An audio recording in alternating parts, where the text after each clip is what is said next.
नमस्कार, मैं विनय कुमार वैद्य। उम्मीद है आप सब अच्छे होंगे। हमारा आज का विषय है जैन दर्शन में मोक्ष का विचार।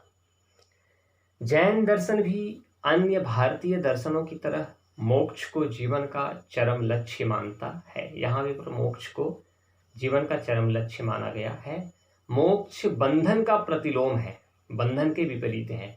जीव और पुद्गल का संयोग बंधन है और इसलिए इसके विपरीत जीव का पुद्गल से वियोग ही मोक्ष है। जीव पुद्गल से अगर मिलता है तो उसको बंधन कहते हैं, और जब जीव पुद्गल से अलग होता है तो उसे मोक्ष कहते हैं।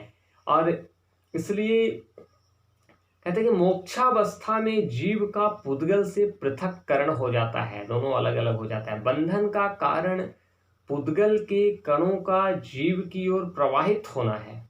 पुद्गल कण जीव की ओर प्रवाहित होते हैं तो यह बंधन है। इसलिए मोक्ष की प्राप्ति तब तक नहीं हो सकती जब तक नए पुद्गल के कणों को आत्मा की ओर प्रवाहित होने से रोका न जाए। परंतु सिर्फ नए पुद्गल के कणों को आत्मा की ओर प्रवाहित होने से रोकना ही मोक्ष के लिए पर्याप्त नहीं है। जीव में कुछ पुद्गल कण पहले से अपना घर बना चुके होते हैं।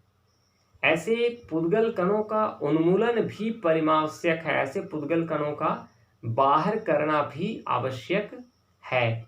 नए पुद्गल कणों को जीव की ओर प्रवाहित होने से रोकने की जो क्रिया है उसे संवर कहते हैं, और पुराने पुद्गल कण जो है उनको नष्ट करने की क्रिया को निर्जरा कहते हैं। इस प्रकार संवर और निर्जरा इन दोनों क्रियाओं को अपना करके नहीं, आगामी पुद्गल कणों को रोक कर, आने वाले पुद्गल कणों को रोक कर और जो संचित पुद्गल कण है उनको नष्ट करके ही जीव कर्म पुद्गल से छुटकारा पा सकता है।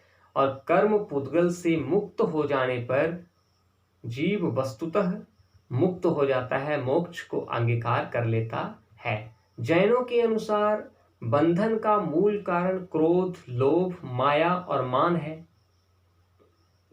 ये 4 प्रकार की कुप्रवृत्तियां हैं और इन कुप्रवृत्तियों का कारण अज्ञान है। अज्ञान से ही क्रोध, मान, लोभ और माया होता है, और अज्ञान का नाश ज्ञान से ही संभव है।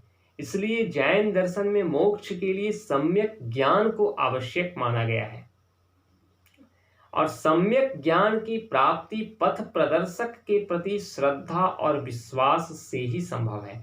जैन दर्शन में तीर्थंकर को पथ प्रदर्शक कहा गया है। इसलिए सम्यक ज्ञान को अपनाने के लिए तीर्थंकरों के प्रति श्रद्धा और आस्था का भाव रहना आवश्यक है। इसी को सम्यक दर्शन कहा जाता है। ये मोक्ष का दूसरा आवश्यक साधन है। सम्यक दर्शन और सम्यक ज्ञान को अपनाने से ही मोक्ष की प्राप्ति नहीं हो सकती। इसके लिए मानव को अपनी वासना, इंद्रिय और मन को संयत करना परम आवश्यक है। इसको सम्यक चरित्र कहते हैं। यानी ज्ञान की प्राप्ति के लिए सम्यक दर्शन, सम्यक चरित्र ये बहुत ही आवश्यक है। और फिर श्रद्धा भी होना चाहिए। तो सम्यक दर्शन, सम्यक ज्ञान और सम्यक चरित्र, ये तीनों चीजें रहेंगी तभी मोक्ष को अपनाया जा सकता है। सम्यक ज्ञान, दर्शन, चरित्राणि मोक्ष मार्ग है। मोक्ष को अंगीकार करने के लिए इन तीनों का पालन आवश्यक है। इसे जैन दर्शन में त्रिरत्न कहा गया है। तो ये बहुत ही संक्षेप में जैन दर्शन का मोक्ष विचार है।